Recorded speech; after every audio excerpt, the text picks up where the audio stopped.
Good morning, Z.E.R.T Nation. Welcome back to part 2 of Coffee and Hate, questions about executive protection. So just to follow up, yesterday, I'm just basically answering some of the questions that you members asked about the industry, and I'm just going that down the line. So question was asked, why should you get into this line of work?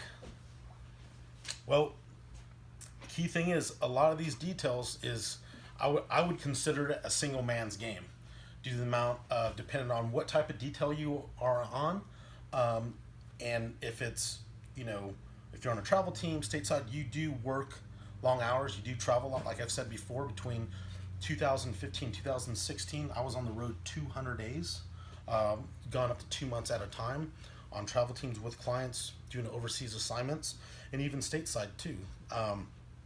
So you got to really have a passion for this industry. And one thing, you got to check your ego at the door, and you have to be moldable, guys, 100%.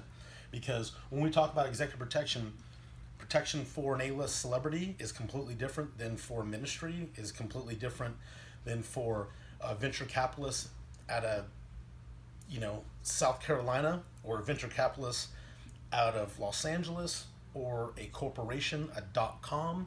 I mean, every corporation's ethics, ideology, and ecosystem is ran different, and that's based off of how your detail is going to be ran. So you can't just be a standard black and white dude coming in. You have to mold to that system for that corporation in the way they apply protection, guys. Now, within executive protection, there are a lot of lines of work. So you have your standard protection specialists, right? So you got mobile, static teams. We'll go from this. So a lot of times there's estate security teams. They're just strictly dedicated to the household residents. They are tasked with protecting the house. They may be tasked with picking up and driving the kids to and from school, wives, etc. But that really dictates on the level of protection they have.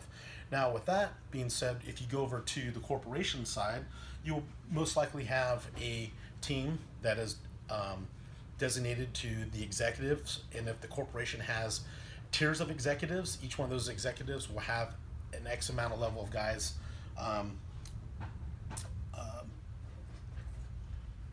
dedicated to them. Now, then you have the static guys, which a lot of times when you go on a detail, you may just be doing what we call halls and walls. You may be just a security driver. There's guys also that will lateral over to, right now, there's basically protective intelligence teams that pretty much are getting all the intel and being able to support the travel and mobile and static teams with protective intelligence. Then you have the IT side of the security of the house.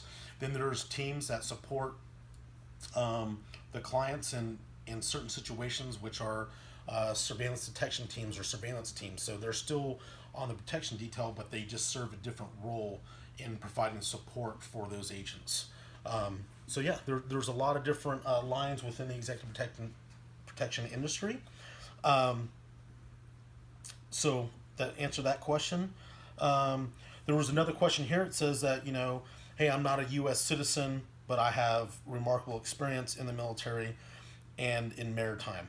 Maritime ship security is huge. If you look at most of the contracts, some of the biggest firms are based out of Denmark, but I know a lot of my boys that are working maritime gigs that are not U.S. citizens are keeping busy, man. I know a lot of Bulgarians, dudes from Greece, England, that are basically doing ship security, going through North Africa, the Mediterranean, the Horn, all the way through the Strait of, I think, Malacca into the Indonesia area. So ship security, so a lot of you guys that have maritime, they're huge. And then some of the clients that do have yachts and they use them on travel, a lot of times they prefer guys on that as well. There's another question. Now there was another guy asking about, hey, I'm in my 40s. Hey, if you have the background, the drive, and the experience to do it, and you meet the qualifications for the client, 100%. I know guys that are in their early 50s that'll run my dick in the dirt and smoke me on the mat. that are still actively not at a director level, but at a protection role, like a detail leader level, that are still working the job. It's just based on you, your physical abilities, your fitness, your experience, etc. Also, too, a lot of times too, on the corporate realm, while you guys getting out of the military too, you look into the U.S. State Department. They have, and the CIA, the agency, they have protection details within those firms that are currently hiring. I think that the age cutoff is about 38 for the State Department, and the CIA. I don't know. I know their uniformed services are currently hiring on the protection side. I don't know. Get on their websites, look it up, guys. Now, when it comes to another question is schools. You know, what schools I should look at? Well, key thing is just do your research, guys. Because really think about this on building experience. Do you think someone coming out of a 7-day school or a school that's 30 days, when you really think about it, is going to be tasked with protecting someone at a high echelon level, millionaire or billionaire? So there's a lot of key things that goes into this, guys. Personally, for my work, I still attend 4 schools a year, and they're not just shooting. It may be shooting, driving, surveillance schools, protective intelligence schools, IT security schools. So I'm always developing, because this industry changes every year.